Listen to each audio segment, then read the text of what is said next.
Questions without notice. Are there any questions? And I give the call to the Honourable the Leader of the Opposition. Thank you very much, Mr Speaker. My question is to the Prime Minister. Prime Minister, yesterday I visited a food manufacturer in the Yarra Valley that has seen its energy bill skyrocket by $200,000 since Labor came to office. This is why Australians are paying more at the checkout.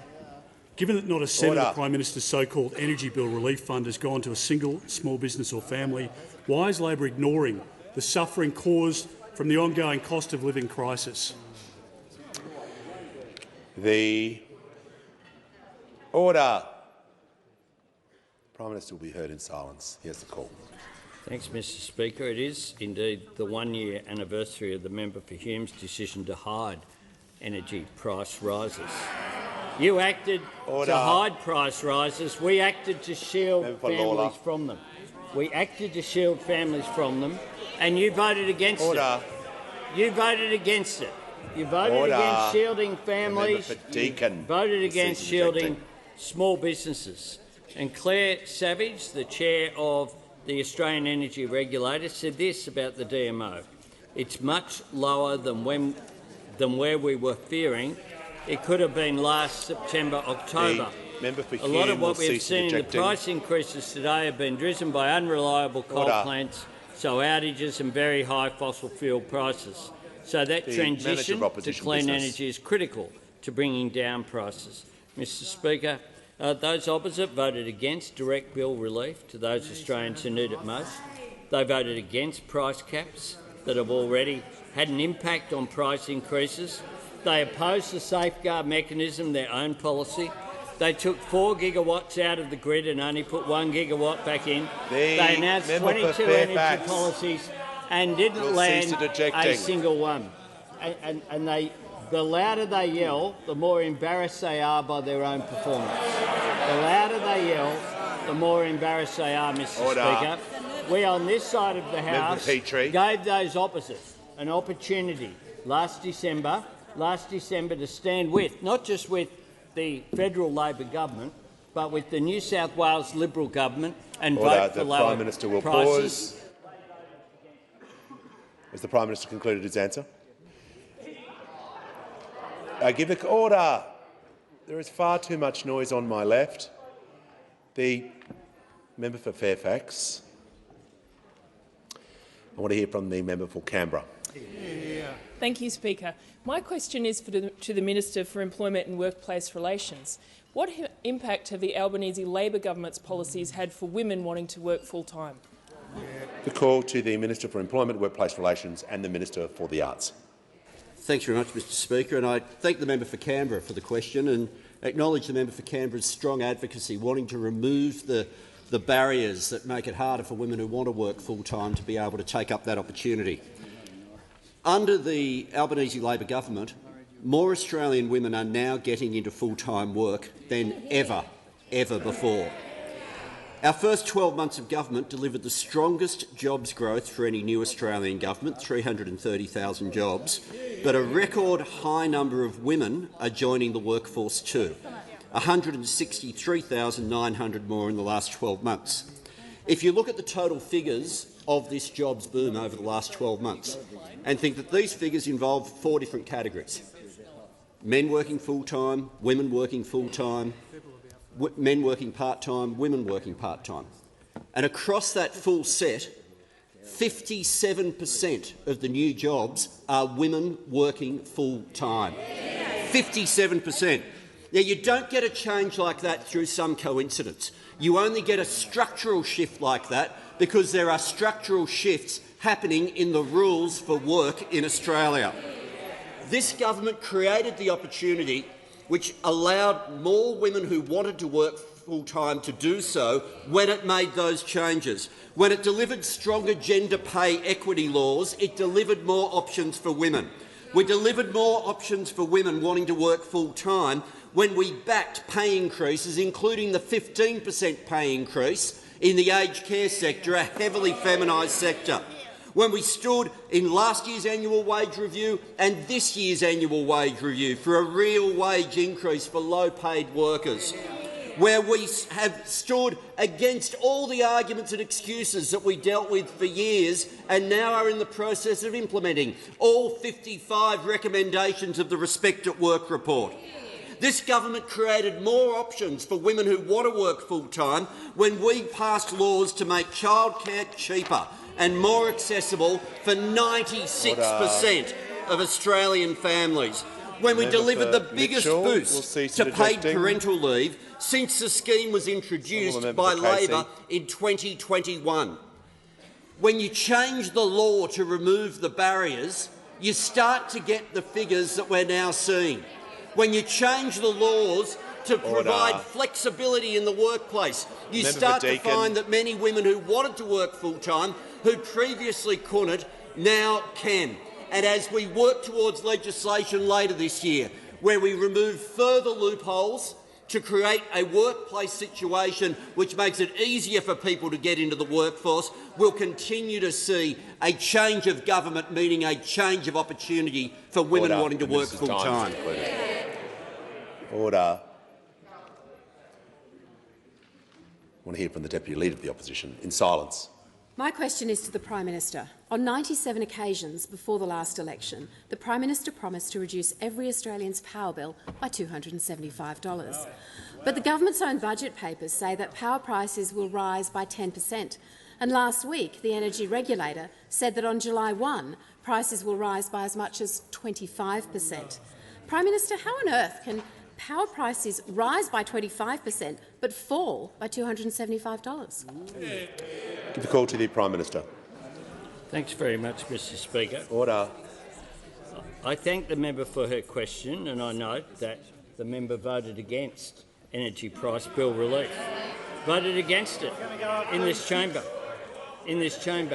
And I note also that if you compare what was predicted to be the price rises in the October budget and compare it with our budget papers, you'll see that our action in putting price caps on coal and on gas energy have made a substantial difference, and that's what and that's what the experts all say. But I'm asked about cheaper energy, and I have seen a proposal for cheaper energy, Mr Speaker. I can inform the House that I've seen a proposal for free electricity, Mr Speaker. Free. Because the member for New England had to say this about nuclear power. I say, how about we do this? If you can see it, your power is free. You know what I think a lot of your listeners would do? They'll say, paint it red and put it on a hill so I can have a good line of sight to it. But it wasn't just a one-off, Mr Speaker. It wasn't just a one-off, because the member for Hinkler came in. And he said this. The member for Hinkler. In my view, and this is just my view, it has to go to a community that supports it. Because we know the big problem with them is they have this policy. And I know the Leader of the Opposition has problems with costings policy, but there's a costing here. Yeah, big one. Do I think... The Prime Minister will pause, and the Deputy Leader of the Opposition on a point of order. On relevance, Mr Speaker, it was a tight question. How can power prices rise by 25% but fall by $275? Order. Resume your seat. The Prime Minister is being relevant regarding power bills and energy prices. I'm listening to his answer carefully.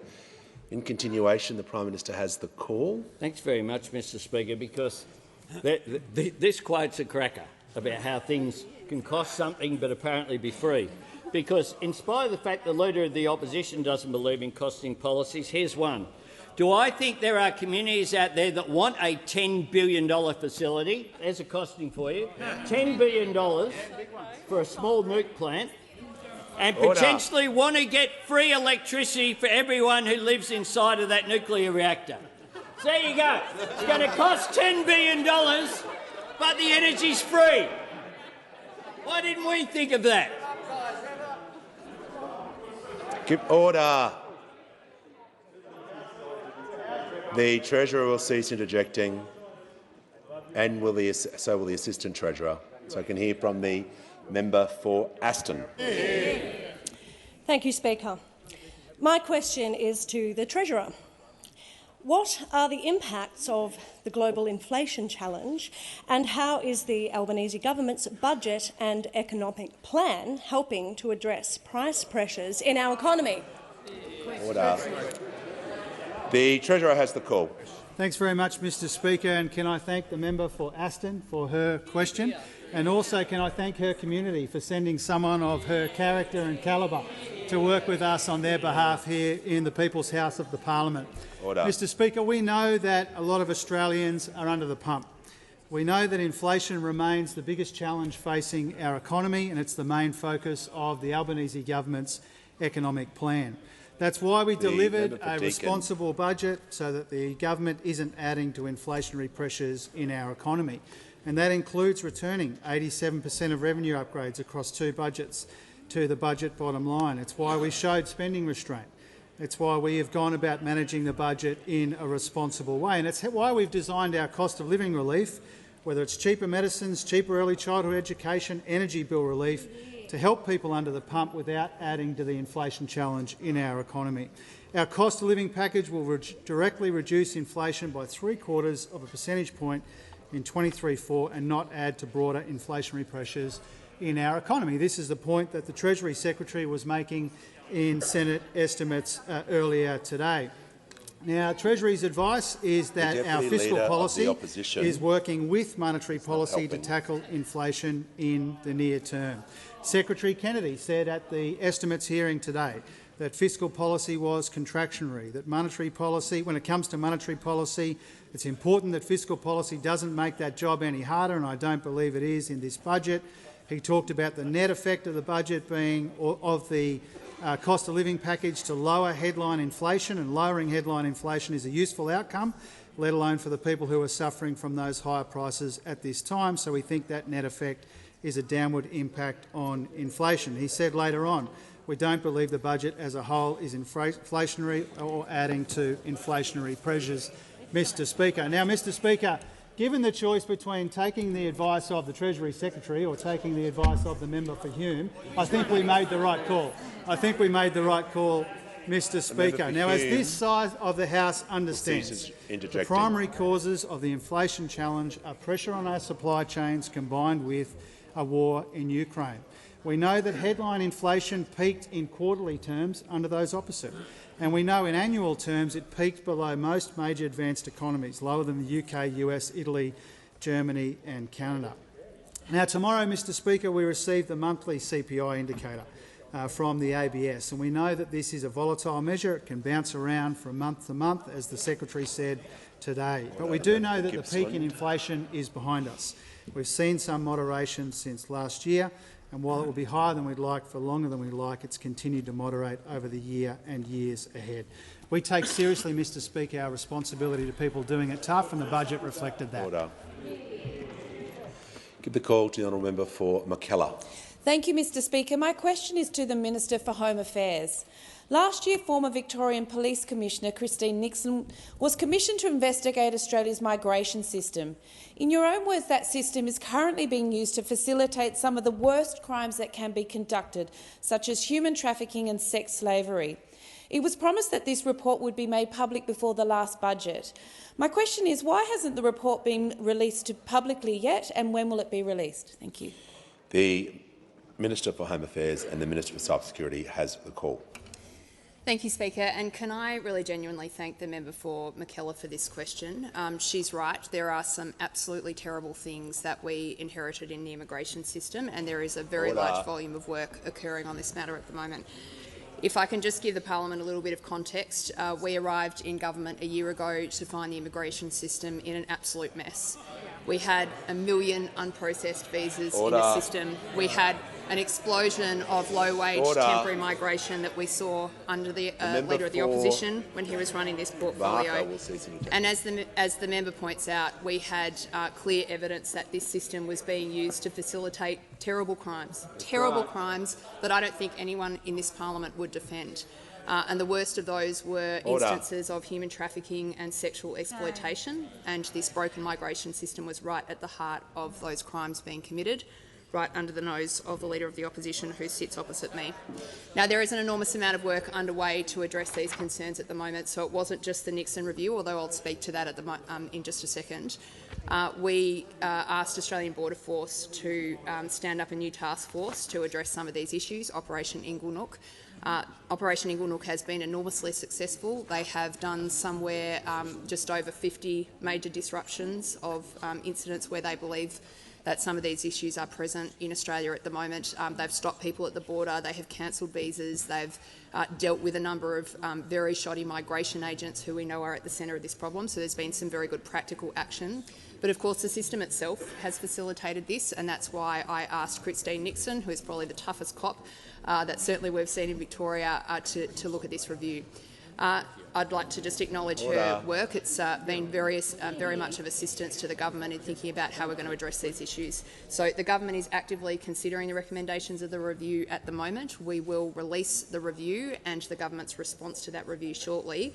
I'm very happy to speak to the member in private before the review is released, and also afterwards to talk to her about some of these very important issues facing our country. Thank you. Give the call to the honourable member for Hasluck. Thank you, Speaker. My question is to the Prime Minister.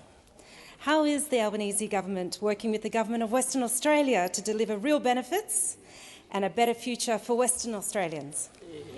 Give the call to the Prime Minister. I thank the member for Hasluck for her question and for the contribution that she's making to the connections between the federal Labor government and the WA government. And today I want to take the opportunity to pay tribute to a great leader of a great state, in my friend Mark McGowan. He has left office as he led, on his own terms, his own person. He steered Western Australia through an unprecedented time. He did that with courage and with leadership. His conviction and strength in shielding WA made him a target for bad faith operators. We know about the Clive Palmer lawsuit that occurred that was backed by the former government of the coalition. I chose to stand with Mark McGowan and did it proudly, because the government that I lead will also continue to work constructively with WA to deliver real lasting benefits to West Australians. Already we're delivering 7 urgent care clinics, including 2 regional clinics, saving more than $8.6 million from 785,000 prescriptions since January 1. Our bulk billing investments will help 1.16 million eligible West Australians. 111,000 families will benefit in WA from cheaper childcare from 1 month's time. 18,800 fee-free safe places have been delivered already, with more to come. 26,500 aged care workers are getting a pay rise in WA. 6,700 single parents are benefiting from the change that we've made in WA alone. In WA, 79,000 households will receive increased rent assistance.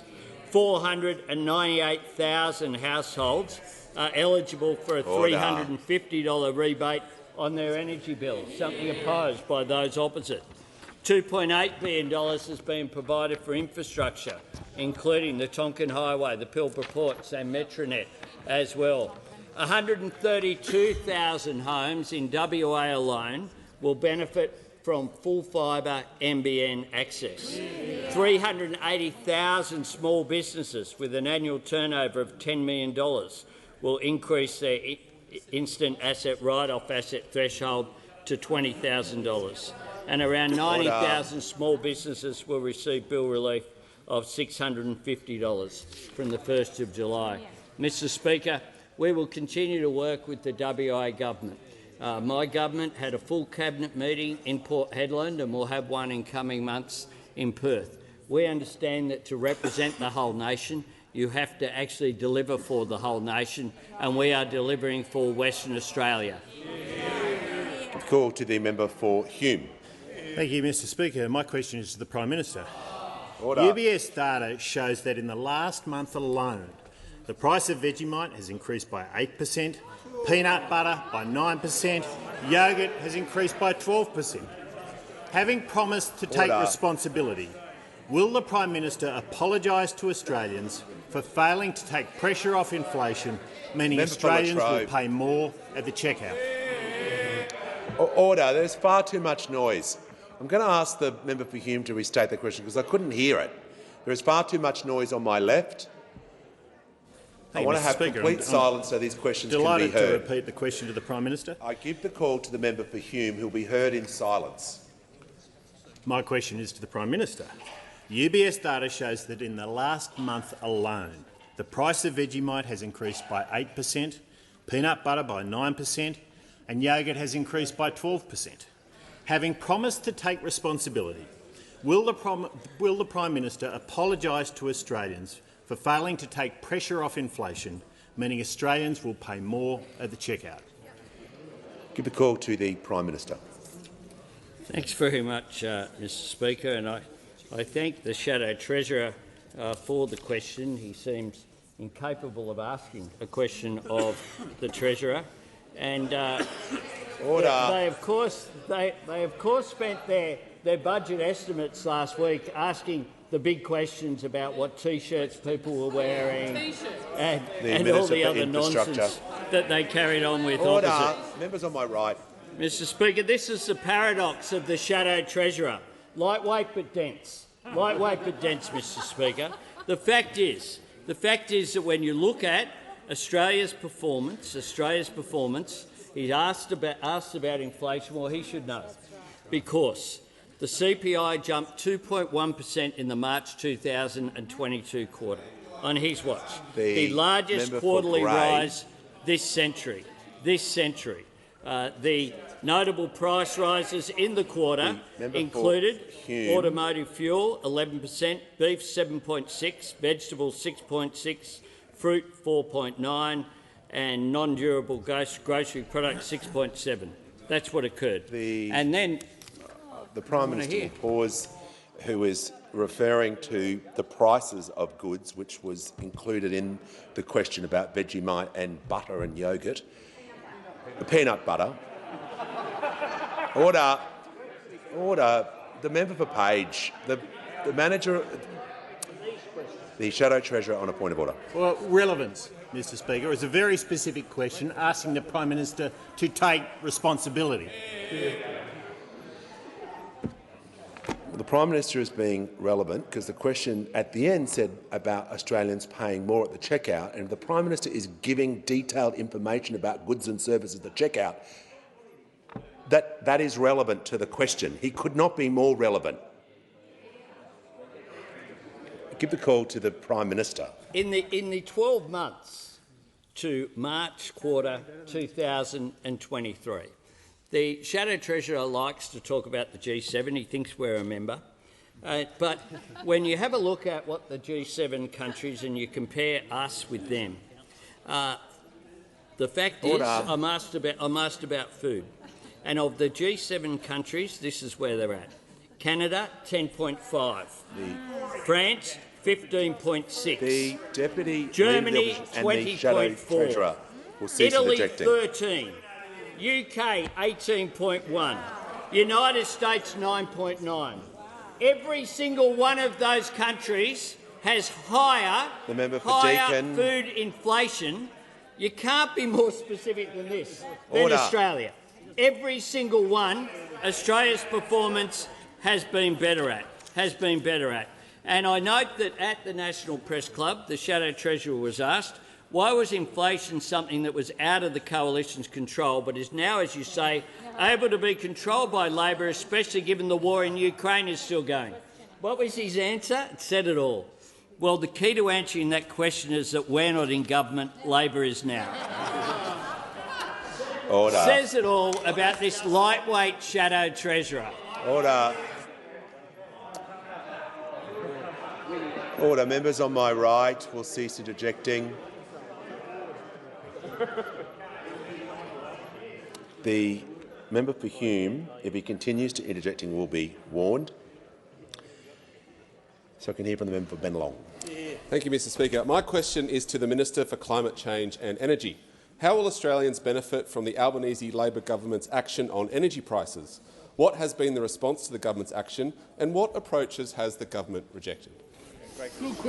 Give the call to the Minister for Climate Change and Energy. Thanks very much, Mr Speaker. I thank my honourable friend for his question and his leadership on matters of climate change and energy. I'm looking forward to joining his electrification forum in a couple of weekends' time.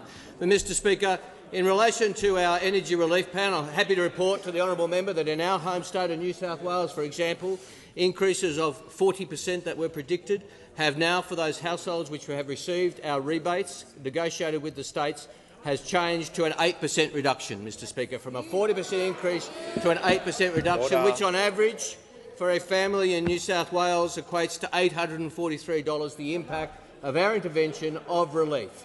And we know that this has had a very substantial impact. We've heard from the Secretary of the Treasury that our energy relief package has reduced inflation by 0.75%, and half of the percent, is a result of the coal and gas caps which have been opposed by those opposite. We heard from the energy regulator, the Australian Energy Regulator, last week that the intervention would have has seen prices changes from 50% increases down to around 20%.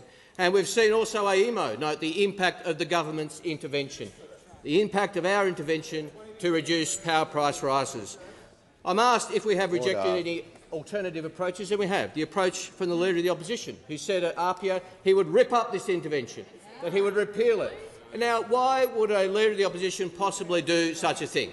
Why would he repeal an intervention which has seen increases of 40% change to a reduction of 8%? Well, I think I might have worked it out.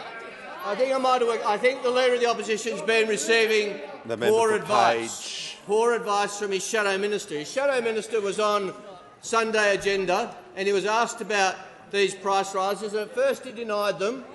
He denied the impact of our energy price relief, and then he had a different. And then he had a different. Then he had a different alibi. He said, and I quote: "Minister will pause for a moment." The member for Fairfax is warned. If he says one more thing during question time, you simply cannot yell while a minister is speaking. And same with the member for Hume, who has the MPI, will not be saying another word for the rest of question time, I'm sure. The minister has the call and will be heard in silence. Mr Speaker, the member for Fairfax went on to say, so there's no evidence here that the intervention itself was the thing that got prices down. No evidence that the intervention itself was the thing that got prices down. This creates a considerable mystery. What was it? Was it the coronation, Mr Speaker? Was it the final episode of Succession, perhaps? No spoilers. Was it Sweden winning the Eurovision Song Contest? Was it the honourable member's videos from Fukushima and Hiroshima promoting nuclear energy? I mean, what was it that could have got energy prices down over the last 6 months, Mr Speaker? What possibly could it have been? What possibly could it have been? Perhaps it was the intervention designed to do just that, which honourable members opposite opposed with every bit of energy they could muster, but they would repeal at the first opportunity. Perhaps it is the rebates and the coal and gas price caps which we imposed on the energy markets, Mr Speaker. Perhaps that's what done it. Perhaps that is what reduced the price rises. Concluded. Thank goodness. Give the call to the member for Gippsland.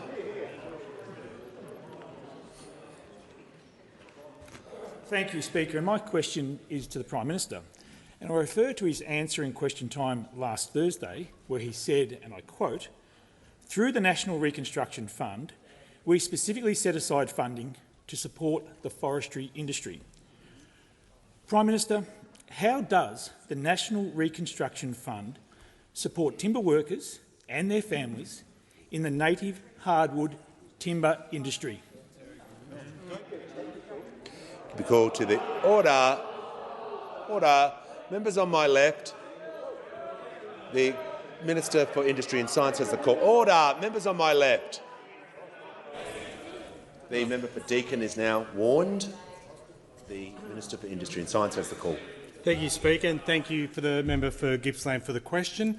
Obviously, we want to see manufacturing jobs grow, and particularly in our regions. Order. It's why in the Reconstruction Fund, which we're very happy to get a question on, would have been great to get your support for. We wanted, in particular, to support value add in resources and in ag in particular, and within agriculture, we targeted forestry. Order. Get to it. Patience. Order. And we did want to provide for value add in those products. Come on. 40 seconds. The minister will pause. I'm going to be firm on this. The minister is directly answering the question and mentioning parts of the question. So I'm going to hear from the member for Gippsland. Thank you, Speaker. And the point of order is on relevance. The question specifically referred to the native hardwood timber industry in the National Reconstruction Fund. I do invite the minister to be relevant to the issue of the native hardwood timber industry, which the Prime Minister indicated last week would benefit from the reconstruction. The minister can continue. Order. And again, order. I come to the point. There will be other products that may be manufactured, produced here in this country using different sources of timber, and we will. Order. We will. Order. Members on my left. The Deputy Leader of the Opposition will cease interjecting. We want to ensure. We want to ensure that that manufacturing occurs onshore.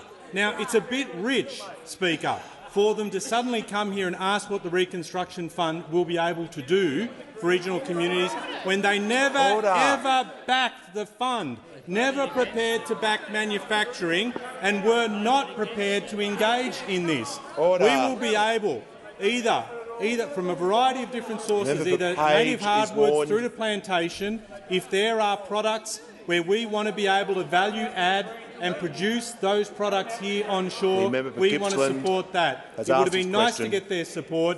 Instead, they want to be able to do what they always do, say no, do nothing, and then criticise at the end. Give the call to member for Gilmore. My question is to the Minister for Aged Care. What has the Albanese Labor government done to address the aged care crisis it inherited and lay the foundations for a better sector that delivers the quality care that older Australians deserve? Call to the Minister for Aged Care and Sport. I thank the member for Gilmore for her question, and I was pleased that she was able to deliver the good news of the aged care pay rise recently with Assistant Minister Carney at Uniting Osborne House, Nowra. Our historic $36 billion aged care budget proves our commitment to workers, to residents, to care recipients, to their family and to their friends. A budget that included a massive and unprecedented 17% increase to residential aged care funding through the AN-ACC funding model, an $11.3 billion increase to minimum award rates of dedicated aged care workers by a much-needed, much-deserved 15%, an additional 9,500 home care packages to allow people to age at home for longer, and $112 million to improve access to GPs for aged care residents. Excellent. And much more. And in response to our aged care budget, CEO of Baptist Care New South Wales and ACT, Charles Moore, said, investment in the aged care sector creates value, not just for the individuals receiving care, but for their families, for the community and for the economy. Catholic Health Chief Executive Pat Garcia described our budget measures to the Australian as a game changer for aged care. Mr Garcia said after this budget, aged care providers are reassessing the once questionable viability of facilities in light of these new numbers, these new numbers in the aged care budget. Mr Speaker, one of my favourite parts of this job is getting out of this building and talking to aged care residents and workers on the ground. And in the last 12 months, I've been to homes in every state and territory. And in the week after budget, I travelled to Cairns and to Townsville and to Darwin to give the good news to aged care workers about what this budget contained for them. And let me tell you, those aged care workers were ecstatic. Finally, they feel as if they're being properly recognised for their complex, their skilled and their critical work. It means workers like Josie from Palmerston, who has been working for 32 years in aged care and talks about her residents as her heart and her soul, will be getting a 15% pay rise. Mr Speaker, we were elected a year ago and we promised to lift this sector out of crisis. And in our first 12 months, we've addressed 69 recommendations of the Royal Commission. That is almost half, including Recommendation 133, more stringent reporting requirements, Recommendation 120, a new funding model for residential aged care, 11 and 115, setting up the new independent pricing authority, number 86, minimum care time standards and 24/7 nurses, number 77, setting up a new national registration regime. We are taking the action that the Coalition refused to take in 9 long years and doing the work to lift aged care out of crisis finally. Call to the member for Flinders. My question is to the Prime Minister. Under the government's price increase announced last week, the average Victorian will pay a further 25% more on their energy, or $532 more for a residential customer. Why are the Prime Minister's broken promises making things so much worse for Middle Australia? Good question. Give the call to the Minister for Energy and Climate Change and Energy. Well, thank you, Mr. Speaker. I thank the honourable member for her question about the impact of the DMO that was announced last week. And the first point to make is that the average Victorian household receives a saving of $555 because of the intervention of this side of the House, which the honourable member and all her colleagues voted against. All her colleagues voted against. And maybe the honourable member has a view about what brought about that price reduction, Mr. Speaker. Maybe she could help the member for Fairfax. She thinks it's a mystery as to how price increases could turn around and become price decreases for those families that have received the rebates negotiated by the Commonwealth and the states. And the honourable member referred to an announcement by the government last week. A gentle correction for the honourable member. It was an announcement by the Australian Energy Regulator, as she was required to do under the timing prescribed by the law. And the law says it shall be the 25th of May or the nearest business day thereafter. That wasn't always the law. That wasn't always the law. It used to be an earlier date. It used to be an earlier date, earlier in May, but there was a change last year. That was in a regulation that was promulgated by one of the then Ministers for Energy, Mr. Speaker, one of the then Ministers for Energy, who changed the regulation to say it was a very simple regulation, 2 lines. The minister will not use substitute the first business day after May 25th. Now May 25th comes after May 21st, Mr. Speaker, and May 21st was a key date.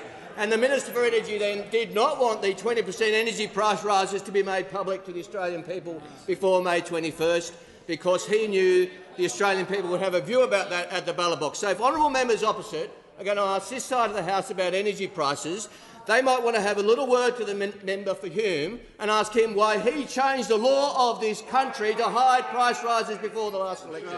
Why did he do that? Well, I think the answer is pretty obvious, because he was embarrassed, because he was ashamed. Now he says it wasn't my fault. It wasn't my fault. He signed the regulation. He signed the regulation. There's 2 signatures.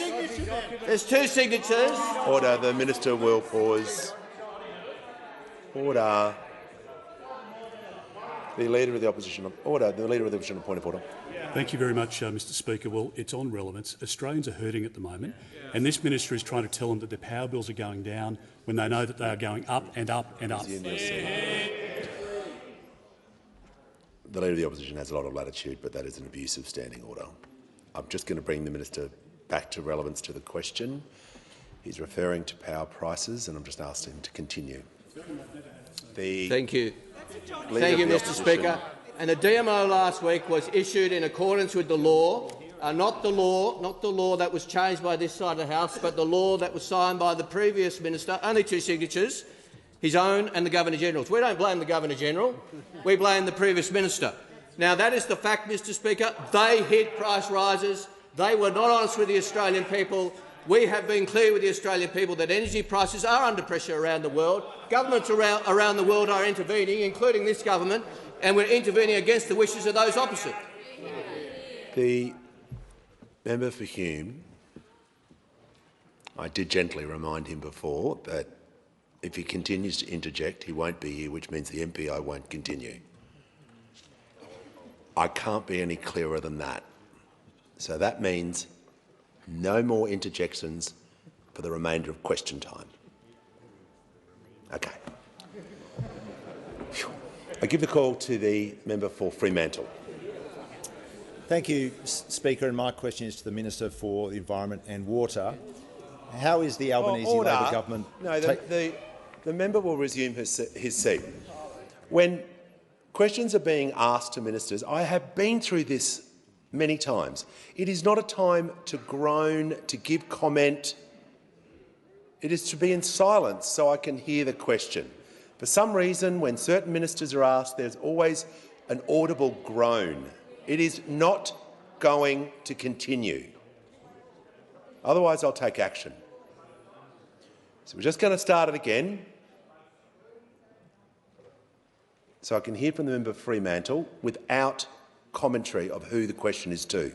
Give the call to the member for Fremantle. Thank you, Mr Speaker. And my question is to the Minister for Environment and Water. How is the Albanese Labor government taking action to deal with the problem of plastic pollution, both in Australia and on the world stage? Give the call to the Minister for the Environment and Water. Thank you, Mr Speaker, and I thank the member for Fremantle for his fantastic question. He is an absolutely committed environmentalist and a very keen recycler, I've noticed as well. So over the weekend, Mr Speaker, I was at the second session of the Intergovernmental Negotiating Committee to develop an international legally binding instrument on plastic pollution, including in the marine environment, and it was terrific to be there with other nations, particularly those sharing our high ambition to end plastic pollution by 2040 globally.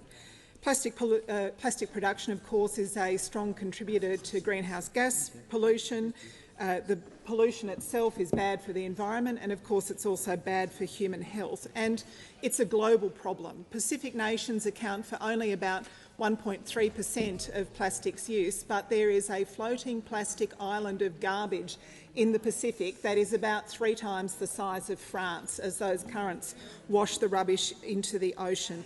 If we don't take action now, the amount of plastic entering the ocean will triple by 2040, and on one estimate, by 2050, the plastic in the ocean will outweigh fish in the ocean. So as well as arguing on our own behalf, we were there emphasising the voice of Pacific nations that are very strongly committed to action on plastic pollution. Humans have produced about 8.5 billion tonnes of plastic, and about 9% of that has been recycled over the years.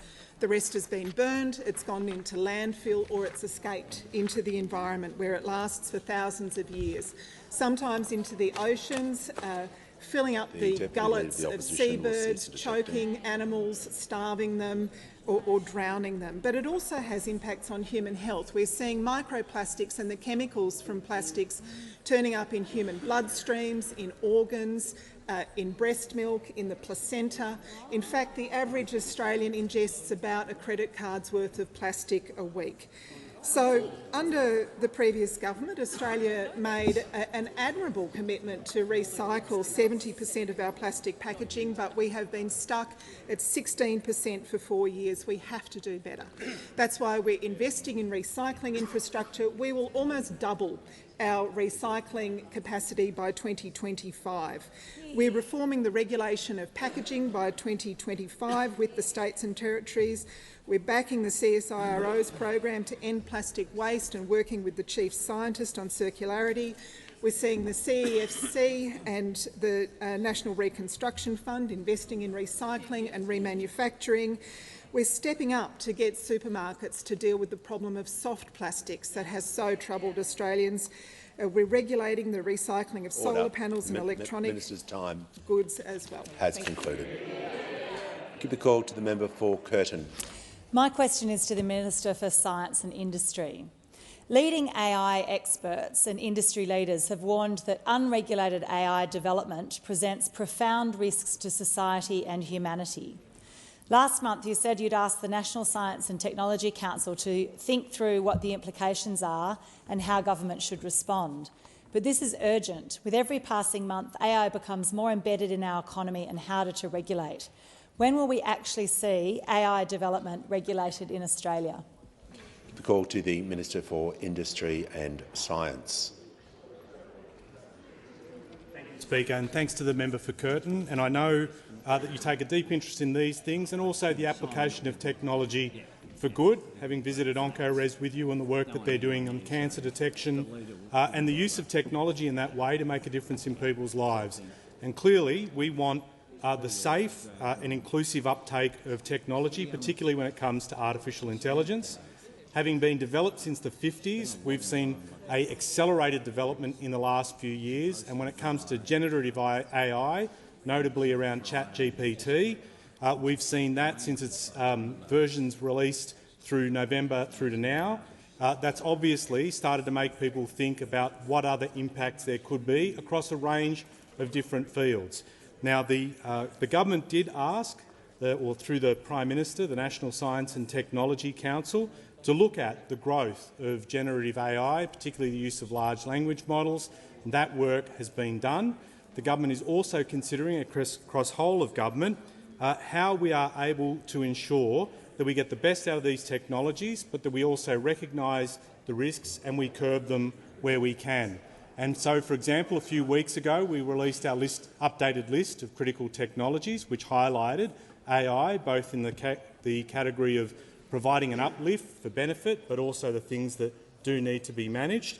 And I will be looking forward to releasing further details around the government's work to start building those guardrails even further and inviting public comment and engagement in the development of that process. We do need to absolutely get this right. We have been consulting widely on that. We're targeting responsible AI development and adoption in this country, particularly through the budget, where we're supporting small and medium enterprises adopt AI for the first time and to be able to think through how that technology is applied.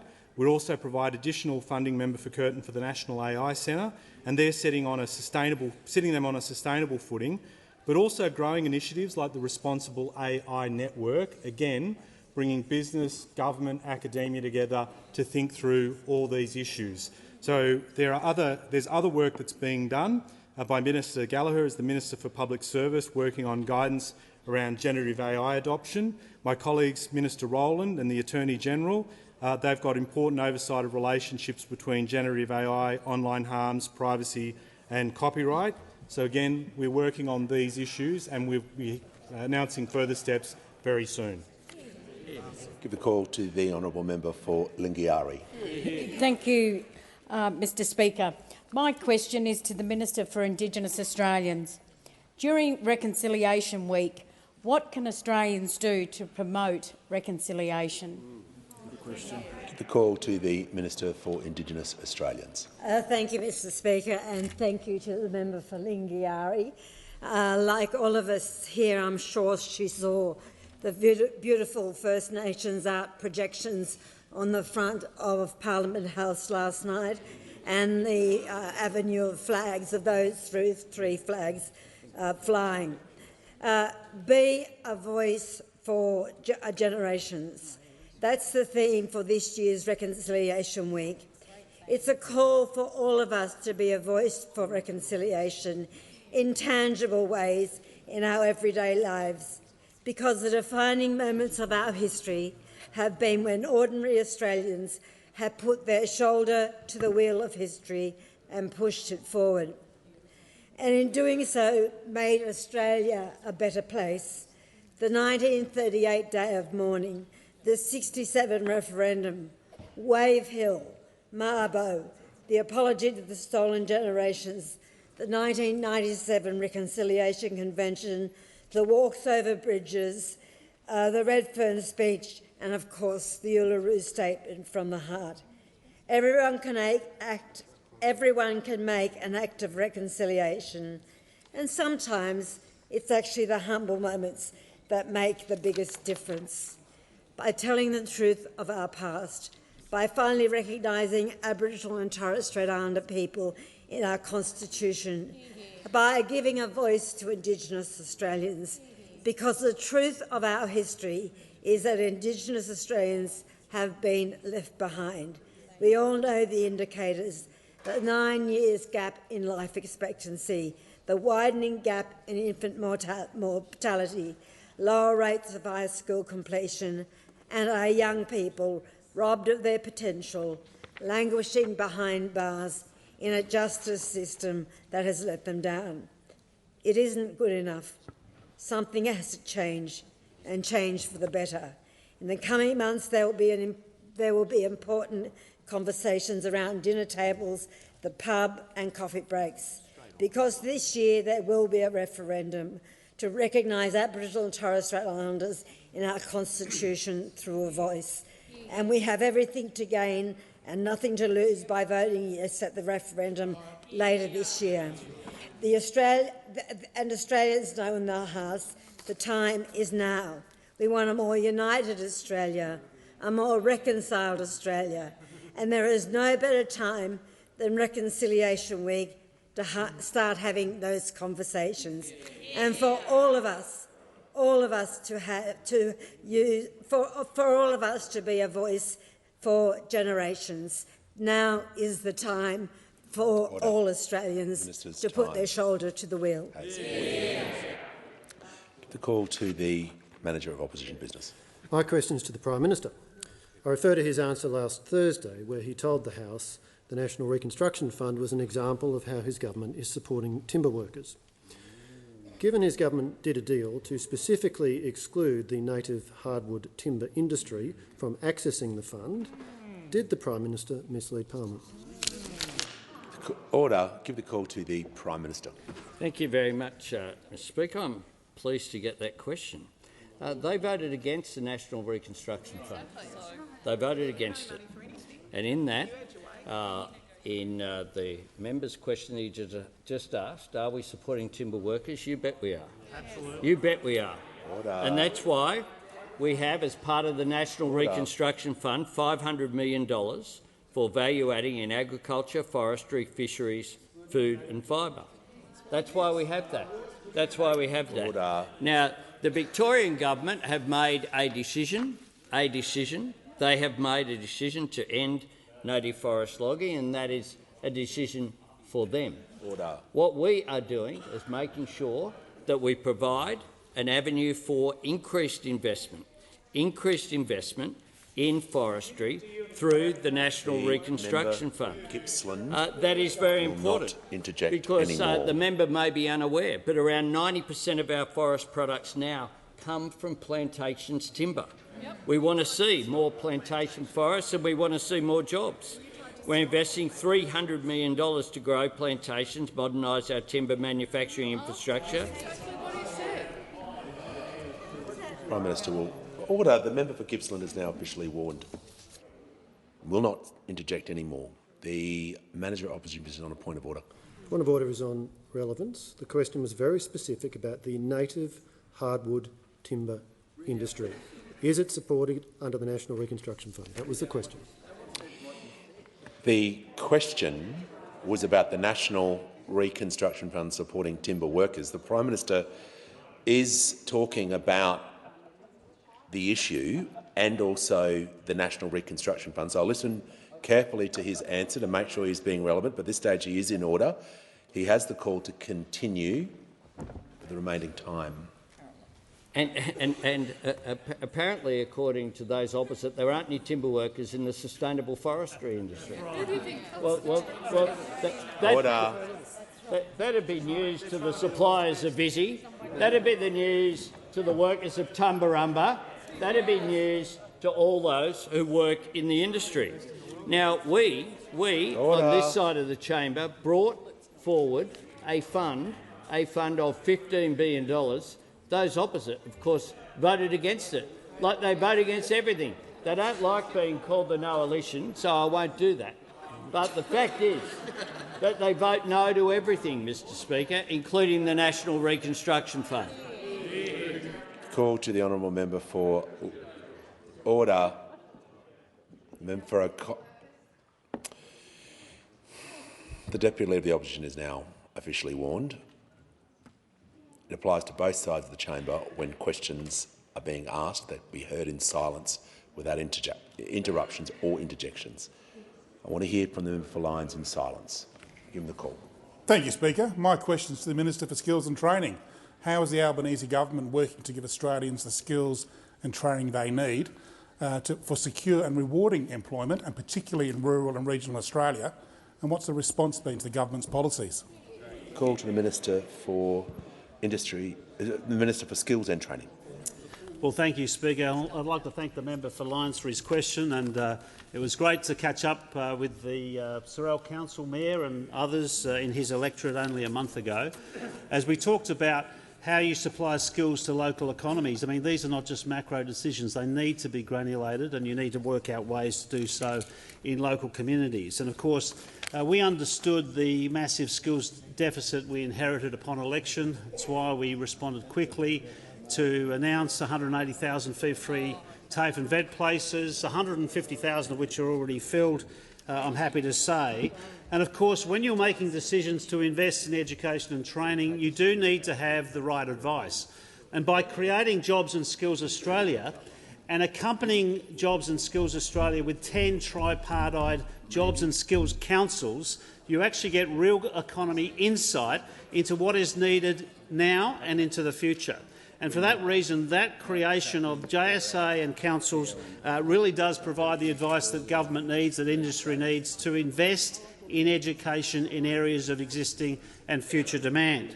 And of course, as a result of that, I think we're well placed. Now, today, Jobs and Skills Australia released its latest quarterly market update, which reveals skill shortages are persistent in regional areas. And as people know, and indeed the Minister for Health and others have talked about these shortages with doctors and nurses, other care sector workers, essential service workers, retail, hospitality, wherever you look, in fact, across the regional economy, you do see these shortages.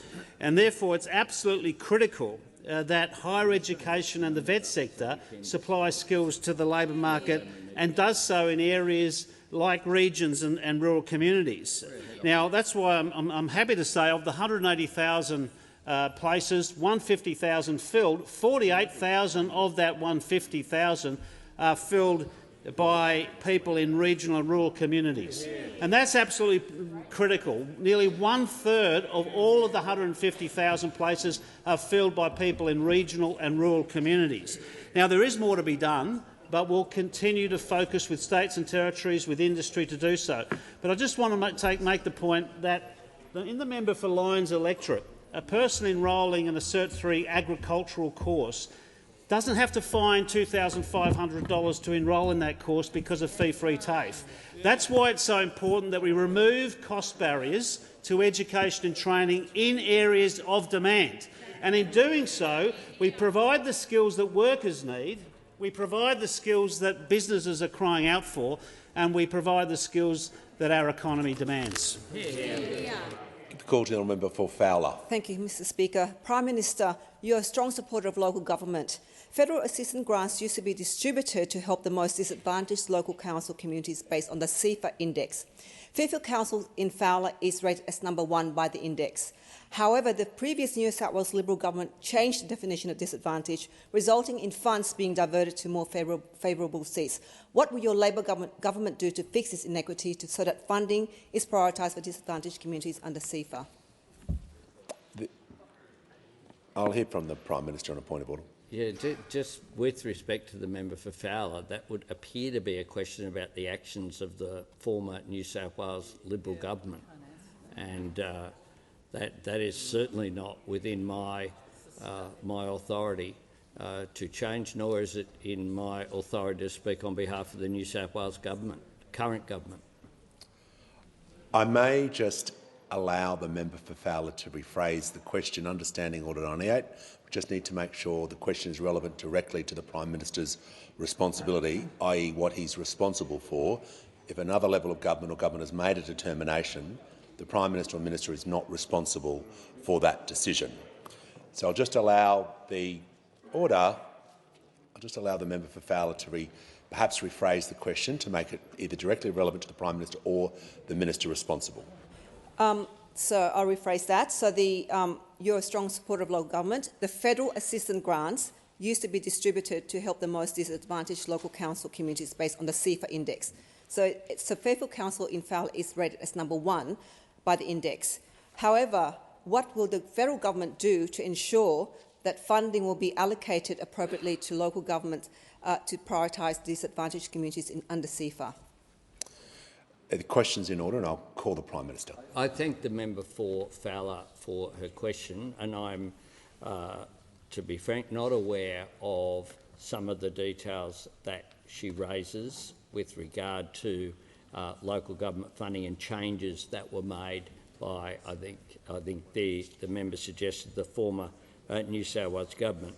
But the member for Fowler is absolutely correct to say that I'm a supporter of local government, and that's why just in the coming month there will be a re-meeting of the Australian Council of Local Government where every single mayor and shire president will be meeting with the federal government, including all of my ministers, to make sure that you get that direct engagement involved. I'm a firm believer as well in needs-based funding for local government, and the Commonwealth Grants Commission make assessments based upon equity issues. And I'm also very conscious that an area such as Liverpool Council is a disadvantaged area and therefore should receive more support than some other areas that are in a stronger position to raise revenues themselves in their local communities due to the factors that the Commonwealth Grants Commission at arm's length determines for the funding arrangements. I'm also aware that, in my view, and this is something I've put for a long period of time, funding for local community infrastructure is best delivered through local government. It is local councils that know what the priorities of their local communities are, and they also have, of course, accountability mechanisms, including auditing and including proper processes to make sure that you don't have funding from government which advantage one private sector operator over another. You've seen that that can create real problems with integrity issues, and we saw that with colour-coded spreadsheets under the former government. What I believe is that in terms of those fundings being through local government are very important. This side of the House will always speak up for stronger relations with local government. And can I say this? I met with the local government minister just this morning, talking about her local community around Narooma, but also talking in general about the Australian Council of Local Government and how will it function, and I look forward to participating in that process as Prime Minister. Give the call to the honourable member for Bean. Speaker, my question is to the Attorney-General. What money laundering and terrorism financing risks does Australia face, and how are these risks made worse by the mess left by the former government? Order. Give the call to the Attorney-General. Thank you, Mr Speaker, and I do thank the member for Bean for his question. When we came to government over a year ago, we had significant work to do to clean up the mess left by those opposite. And one of those messes, which has extremely serious consequences for Australia's national security, for the criminal justice system and for the stability of our financial system, is the failure to progress money laundering reform. Despite knowing for years that reform to Australia's anti-money laundering and counter-terrorism financing regime was needed to respond to the changing threat environment and evolving international standards, the former government failed to lift a finger to undertake this necessary reform. And what this means is that Australia's financial system has been left vulnerable to criminal exploitation and it has weakened the overall integrity of Australia's anti-money laundering and counter-terrorism financing regime. Money laundering funds transnational and serious organised crime. Money laundering funds child exploitation, and money laundering funds terrorism. The failure to act to toughen Australia's laws by the opposition when they are in government has had the most serious of consequences. It's estimated that serious and organised crime costs the Australian community up to $60 billion each financial year. Money laundering affects the safety and well-being of Australian communities and exploits and distorts legitimate markets and economic activity. As the rest of the international community has strengthened their regulation of these sectors, Australia has fallen further behind. Since 2015, Australia has failed to comply with 16 out of 40 Financial Action Task Force standards, which include extending the anti-money laundering and counter-terrorism financing regime to Tranche 2 entities. This includes lawyers, accountants, trust and company service providers, real estate agents and dealers in precious metals and stones. And as a result, Australia now risks being grey-listed by the Financial Action Task Force, which could result in significant harm to our economy and threaten our links with international finance. But we are acting to fix this. Last month, the Albanese government commenced formal consultation on important and overdue reforms to Australia's anti-money laundering and counter-terrorism financing regime. The Albanese government is committed to protecting the integrity of this regime and the Australian financial system and ensuring we are meeting international standards. Unlike the former government, we won't tolerate exploitation of the Australian financial system by criminals and terrorists. Call to the honourable member for Gippsland. Thank you, Speaker. My question is to the Prime Minister, and I refer to the Prime Minister's previous answer, where he continues to mislead native hardwood timber workers and their families and suggests they will share in the National Reconstruction Fund. Prime Minister, that's not true, is it? Order. Give the call to the Prime Minister. I thank the member for his question.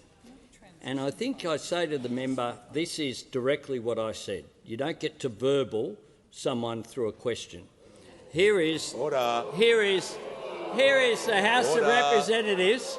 Here is the House of Representatives Hansard from last Thursday. This is what I said. That's why we, the Commonwealth Government, are investing $300 million to grow plantations, modernise our timber manufacturing infrastructure and build the skills of our forestry workforce. Tick. Order. I note that through the National Reconstruction Fund, we specifically set aside funding to support the forestry industry. Tick. But the member for Gippsland voted against it, and everyone here voted against it as well. Tick. Tick. That is what I said last Thursday, and the member came to this dispatch box and pretended that I said something else. That is the Hansard from last Thursday. I stand by those comments, and I stand by the National Reconstruction Fund. I stand by the $15 billion for manufacturing. I stand by the $3 billion for renewables and low emissions technologies. I stand by the $1.5 billion for medical manufacturing. I stand by the $1 billion for value adding in resources. The member for Gippsland on a point of order. Thank you, Speaker. And the point of order is on relevance. I did invite the Prime Minister to address his comments towards the native hardwood timber industry. He doesn't seem to understand. Resume your seat. Resume your seat. No, that is an abuse of standing orders. The Prime Minister, you asked a question about the Prime Minister's comments in the Parliament. He referred directly to those and quoted his own words regarding the question. He cannot be more relevant if you're asking a question about his words and he says, this is what I said, and quotes it to the Parliament. Obviously, that's being relevant to the question. The question was about the National Reconstruction Fund. He's moving to that part of the question now. He's, of course, being relevant. So no more points of order about relevance. Give the Prime Minister the call. Thanks, Mr Speaker. I stand by the fact that we're providing $1 billion for critical technologies. I stand by the fact that $1 billion will be provided for advanced manufacturing and $500 million for value adding in agriculture, forestry, fisheries, food and fibre. I stand by all of that. And I stand by my comment that they voted against every one of those funds. That's right. Every one of those funds. And unfortunately for the member for Gippsland, who I have respect for, he's been here a long time, that there's this thing called Hansard, and it records what you say. So if you're going to come to the dispatch box and make an allegation that there's been some misleading of Parliament, which he did in a question. You don't get to put your own words into my mouth. What you get to do is to ask a question and I get to answer it. I get to answer it, and I answered it very clearly. I answered it completely accurately. And if the member doesn't understand that there's a link for all the workers throughout the timber industry, then I can't help him. He's beyond help, Mr. Speaker. But the fact is, they came here. This is their gotcha moment. This is their big gotcha. And the fact is, they once again have failed. And if you think there's some misleading in terms of Parliament, there are appropriate methods for the member to operate.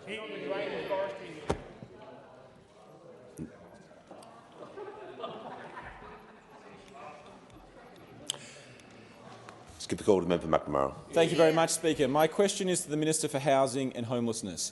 How is the Albanese Labor government delivering on its ambitious housing commitments, and what obstacles may block further progress?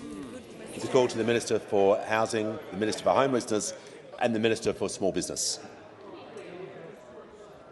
Thank you, Mr. Speaker, and I do want to thank the member for McNamara for that question. I know that the member for McNamara wants more social and affordable rental homes in his electorate. Indeed, he has a large number of renters in his electorate, and he's been working hard to deliver more homes for the people that need it most in his electorate.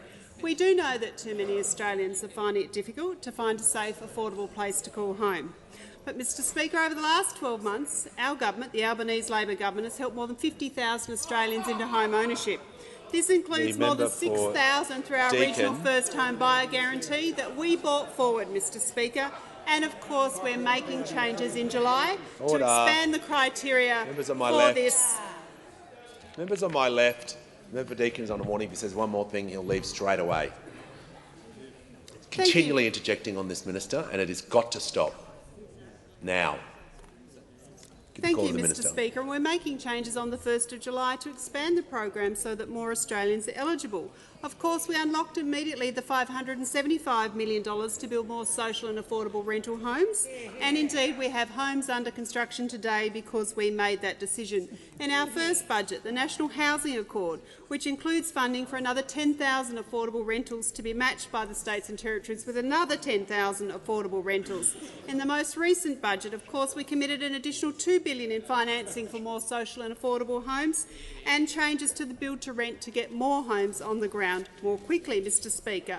We, of course, made changes to increase the largest increase in the Commonwealth rental assistance in more than 30 years, Mr. Speaker. We're also delivering more than $1.6 billion in a one-year extension for the Housing and Homelessness Agreement, and we've also begun work on a National Housing and Homelessness Plan and our Help to Buy equity scheme. We've been making progress, Mr. Speaker, but critical to our housing agenda is, of course, the Housing Australia Future Fund, Mr. Speaker, a plan for tens of thousands, 30,000 in the first 5 years of the fund for social and affordable rental homes. And, Mr. Speaker, we have had some issues in terms of the Senate and some of those opposite that opposed it in this House. We did get one member to cross the floor, but I've got an interesting letter, Mr. Speaker, that I'd like to read to the House from the member for Dawson. The member for Dawson says, I understand that housing is a priority of the government's agenda, and I'd like to discuss how the $10 billion Housing Australia Future Fund will provide specialist response to veterans at risk of homelessness, women and children escaping family violence and Indigenous housing in regional Australia. I'm very happy to have the conversation with the member for Dawson, and I'd say to the member for Dawson that the senators in his party should support it in the Senate. It's all very well to say that you want to access the fund, Mr. Speaker, but you actually have to vote for it, Mr. Speaker. I also understand there's been a bit of a meeting by some of the others on the other side. The members for Sturt, Menzies and Hughes apparently had a meeting. And I thought, oh, maybe they're actually interested in the Housing Australia Future Fund, Mr. Speaker. Perhaps they actually want to get more homes on the ground more quickly. But no, it wasn't to be, Mr. Speaker. Has concluded. The call to the honourable member for Gippsland.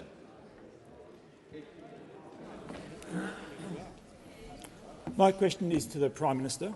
Prime Minister, will native hardwood timber workers receive direct support from your government?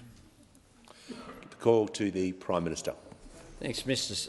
Speaker. This is a dry gully that they're stuck in, Mr. Speaker. That they're stuck in. Having come here and asked a question suggesting that there was a misleading of Parliament last Thursday, they're now asking us, will we intervene over decisions that I said earlier on were decisions of the Victorian government. Not a decision by us.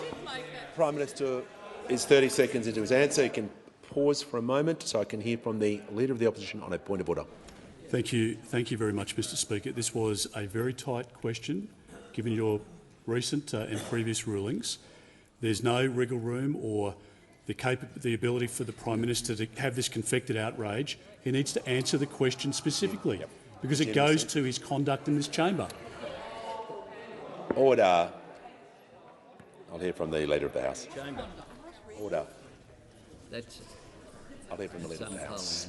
To the point of order, I'm not sure how it goes to what the Leader of the Opposition just said, because that wasn't in the question. But what was in the question was a question about how money will be expended and how the National Reconstruction Fund money will be used. That's where it went. Order. The question was about support for timber workers receiving support from your government. Prime Minister is 30 seconds in. I'm going to listen to him carefully. Thank you, Mr. Speaker. And I'll make sure he is relevant to the question. I refer the member to my answer of last Thursday that was accurate in every aspect, and included in that, I quote from last Thursday's answer: the Victorian government has a $200 million structural adjustment package in its budget. That is what I said last Thursday. That is the case today. What I have spoken about as well is our policy to provide support for the forestry sector through the National Reconstruction Fund, something that those opposite seem completely oblivious to. They come in here, they voted against it, and then they say it's not broad enough. You've already had a relevance. The Prime Minister will pause. The Leader of the Opposition has raised a point of order on relevance. It can't be about that. So what is the point of order? Well, Mr. Speaker, it goes to the direction that you gave the Prime Minister to be relevant. This couldn't have been a tighter question. And surely, if your ruling's been anything to this Leader of the government, he should answer it directly.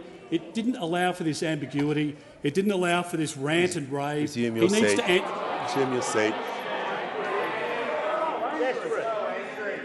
Order. That is the second time standing orders have been abused by the Leader of the Opposition, but out of the respect I have for his position, if there was anyone else, there'd be action taken. I'll ask the Prime Minister to continue regarding his answer regarding support for timber workers from his government. Native timber workers from... No.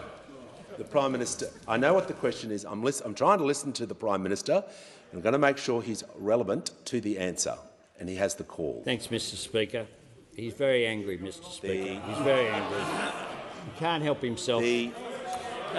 And I'll give you just an example. Member for Gippsland says one more thing. I'll give you just an example of a grant that recently we put in through the member for Lyons. The member for Lyons, a great supporter of the forestry industry. The member for Lyons was there with the Agriculture Minister, Murray Watt, there at Western Junction Sawmill, a recipient of a $1.98 million grant from the program that we have put in place, the Accelerated Adoption of Wood Processing Innovation Grant Program, something that we have done. We will continue to provide support for timber workers across a range of areas, as well as acknowledge, of course, my answer from last Thursday with once again I reaffirm everything that I said in that answer. You call to the member for Newcastle. Thanks, Mr. Speaker. And my question is to the Minister for Health. Has there always been uniform support for Medicare bulk billed GP services? And how is the Albanese Labor government ensuring that Australians continue to have access to bulk billed Medicare GP services? Oh, here, Sharon. Order. Give a call to the Minister for Health and Aged Care. Thank you, Speaker, and I thank the member for Newcastle for her question. She's worked so hard to deliver better health care in her community, particularly with her Hunter Valley, Newcastle colleagues, the member for Shortland, member for Hunter and the member for Patterson. And on the weekend, Mr Speaker, Labor's Hunter team was able to announce the restoration of the region's nation-leading GP access after-hours service, a fully bulk-billed service delivered by the hard-working members of the Hunter GP Association for more than 20 years. But, Mr Speaker, funding cuts in 2020 and 2021 led to those services being reduced right across the region and actually closed altogether at the Mater Hospital in Newcastle on Christmas Eve of all times in 2021. But the government's decision to restore funding means that bulk billed service will reopen this week at the Mater Hospital in Newcastle, and operating hours will be extended at the Toronto Clinic in the member for Hunter's electorate as well, we can say. Now, across the country, Mr Speaker, after-hours services were scheduled to close across the country at the end of next month, after the former government failed to allocate a single dollar to after-hours services beyond the end of June. Not a single dollar across their third, fourth and fifth years of the forward estimates. But our budget, Mr Speaker, 3 weeks ago provided a lifeline across the country to all of those after-hours services. Good quality bulk billed services, Mr Speaker, particularly after hours, means that patients can get good quality care when they need it, where they need it, taking pressure off local hospital emergency departments. That's why, in addition to extending after-hours services, a $3.5 billion investment to triple bulk billing incentives was the centrepiece of our budget strengthening Medicare package, because for Labor, bulk billing is the beating heart of Medicare. And we know that tripling the bulk billing incentive will be a game-changer for general practice, certainly a game-changer for towns like Cessnock and the member for Hunter's region, where the total fee for a standard bulk bill GP consult will go up by 50%, from $50 to $75, a game-changer for millions of mums and dads across the country who want the confidence that their kids, when they're sick, can go and see a bulk bill doctor, a game-changer for millions of pensioners and concession card holders as well. Mr Speaker, Labor's approach in strengthening Medicare could not be more different from the approach of those opposite, led as they are today by a man who, after all, tried to abolish bulk billing altogether and make every single Australian pay every single time they went to see a doctor his infamous GP tax. And I call the Prime Minister. Thanks, Mr Speaker. I ask further questions to be placed on the notice paper.